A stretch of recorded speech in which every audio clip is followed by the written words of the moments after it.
Sorcerers known as the Barashah began a war with the monarchy of Carandir to seize a magical crown and release their master, the evil dragon Baras. Traitorous nobles sided with the Barashah. One of these was Baron Wom. Peoples with dark skin from the equatorial nation of Hura came to aid Carandir. Some asked to stay. One of these was Marwi Benguanga. Along with his wife Umera and their infant daughter Katala, they started a vineyard. Their neighbor Len Gento helped the Benguangas. Katala and Len's son Hebra fell in love and married. She gave birth to a daughter named Marshala. 18 years have passed. Baron Wom returns from exile. Those members of the Patala militia devoted to Wom struck at Darknail. They killed the rightful Baron, then turned on his court and those militia members who were loyal to the crown. Wom arrived and inspected the bodies being piled in the stronghold's courtyard. He nodded his head, went to the audience hall, and sat in the high chair he had once occupied. His senior officers accompanied him. He cast his gaze among the men. A new order rises. The weak will be crushed. Only the strong will survive to build a Carandir that will regain its place in the world. The foreigners who suck upon the teat of our nation will be cast out, along with the new nobility, the usurping shopkeepers. Only pure Carandirians will live among us. Our race will expunge the filth. Form bands of men loyal to our cause. They are authorized to take any action necessary. I must send Terex to Baroness Luja and Baron Gillian. We now control Patella, Eel, and Shannon, but there are many in the other western baronies who share our visions, and wait for signs of war. In the early hours of morning, gangs of men with torches, clubs, swords, and knives broke down the doors of shops owned by those deemed contaminated by parentage, origin, or beliefs. The owners and their families, who often lived above the businesses, were driven into the streets. Homes were invaded and torched. Many were beaten and killed while the official militia stood by. People fled to the countryside, the hills, the forest, anywhere out of the melee. Marwi woke to someone pounding on his door. He opened it to find his son-in-law's father, Len Gento, with a lantern in his hand. Len stared down the road, then turned to Marwi. "Quickly, gather your belongings. Heber is bringing a wagon with Katala and the baby." The light from the lantern reflected off Marwi's dark skin. "What's wrong?" "Villagers from outside are raiding the homes of everyone not born in the barony." "Doesn't the militia stop them?" "They stand and watch. One declared that Wom is baron again, and has ordered the expulsion of all Easterners and foreigners. Hurry, they will be here in moments." Marwi spread his hands to indicate his property. "This is our home, our land given to us by the crown. Wom is in revolt against the crown." A mob ran up the street carrying torches, pitchforks, and scythes. "Get out!" cried voices. "The maggots!" They reached the doorstep. One of Marwi's neighbors, a man whose barn he had helped to rebuild after a storm, said, "By order of Baron Wom, the lands and properties of all Easterners and foreigners are confiscated. You must leave at once." Marwi looked around to the faces of the men he had worked beside and drank with at the tavern. "What are you saying, Entar? We have all shared a life here. Many of us fought the Barashah together. Why do you come to my house with threats?" Another said, "This land is of Carandirians." Marwi took a step forward. "I am Carandirian. I swore an oath to this monarchy. I chose to be here. Well, you can choose to leave now quietly or be burned out." Umera joined her husband. "You have no right to do this." A man in the back of the mob shouted, "Silence! Women have no voice in this barony. Men will decide who has rights and you have none." Marwi stood tall.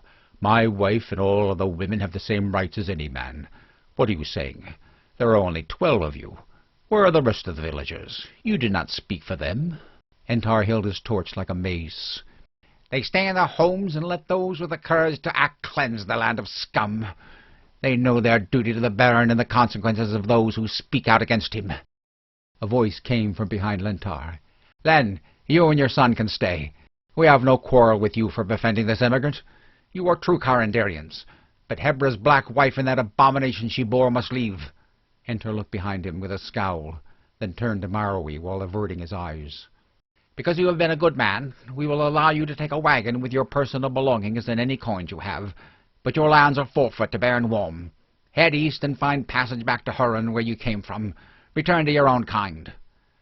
Marwi slowly shook his head. I fought the sorcerers and freed all of you. I can still fight. Tell him, then.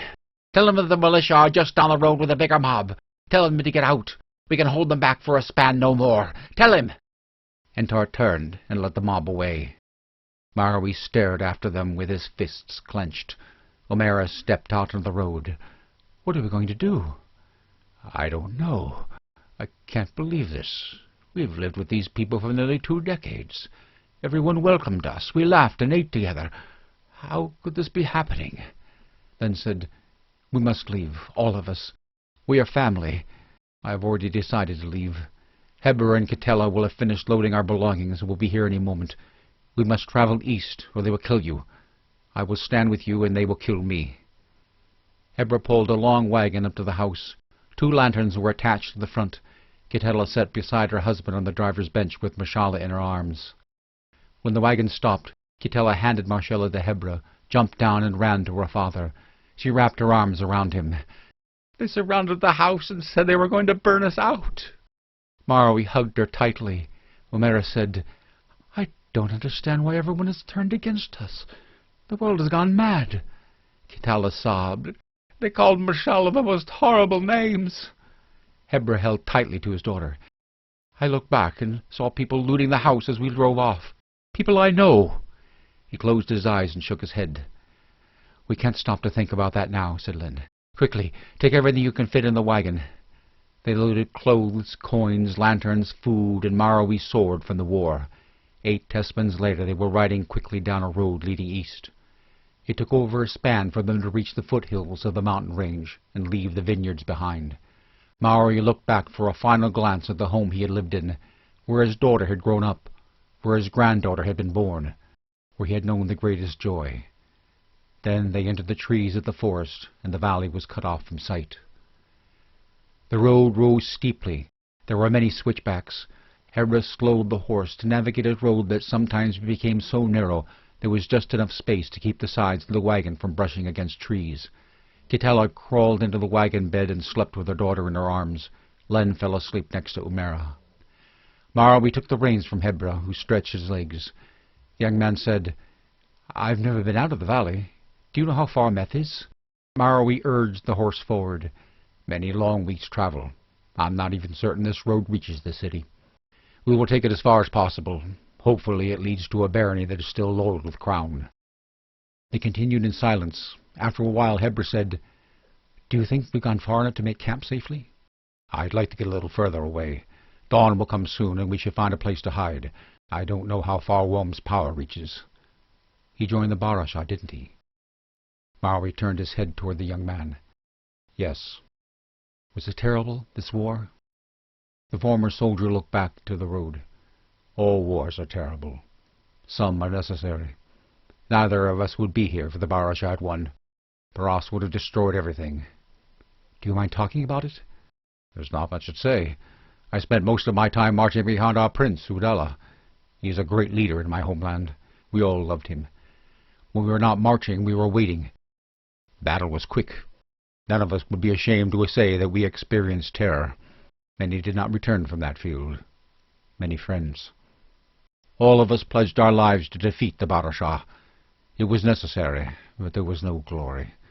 Only fools find glory in war. Have you taken up arms since? Marwi gave a short laugh. You are a man of many questions, Hebra. I'm sorry. I'll be quiet. Don't be. It is because people in our village were quiet tonight that we are here. I don't know if it was from fear or a deep-rooted hatred of those who are different that they have hidden all these years. I feel ashamed for the hatred. It is not your fault. You are my son as much as you are Len's. I feel ashamed because I think I understand. My father once told me about talk of pure Carandirians long before the Barasha arrived. The strange thing is, all Carandirians are immigrants.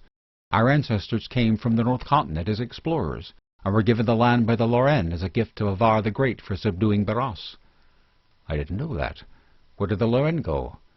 No one knows for certain. Some believe they went west and settled by the great ocean. The ship I sailed on from Huron passed the western coast. I saw no sign of settlements. They are a mysterious people, or so it is said. One of the original tribes taught by the dragons before Barras turned to evil. The Lorraine might have concealed themselves. Perhaps. As the sun rose, Marwi urged the horse off the main road and into a gap in the trees. Everyone was bounced around as the wagon moved over rough terrain. When they were concealed from the road, Marwi brought the wagon to a stop. Len got down and stretched his legs. "This is hard on old bones. We should reach a summit soon. Do you think it's safe to travel by day?" O'Mara said, "Perhaps we should rest here and travel by dark tomorrow night. We can see where that takes us. Do you have any idea where we are?" Len shook his head. "Not really. I've traveled the main roads to sell wine, but these secondary paths sometimes run at a crisscross over the mountains. You can even take us to a dead end." "We have no choice," said Hebra. "We'll just have to trust that we'll reach safety." Kitela walked around with Marcella in her arms and tried to comfort the baby who was crying. "Where will we go, Father?" Marwi said, "Wome's reach can't extend beyond Patala. I don't know how he intends to stay in power. The Crown and the other baronies will send troops to quell the rebellion. The road we're on runs more north than east. I'm not certain if we'll reach Lenor or Tessar. Either way, we have to notify the authorities quickly. They can send Terex to the palace to alert the army." O'Mara placed her hand gently on Marwi's arm. "Will you go to war again?" He looked into her eyes. "We will all do what we must. I am no longer young. The militia of whatever barony we reach will protect us. They and the Carandir army will launch an attack against the traitor. They won't want an old man in their way."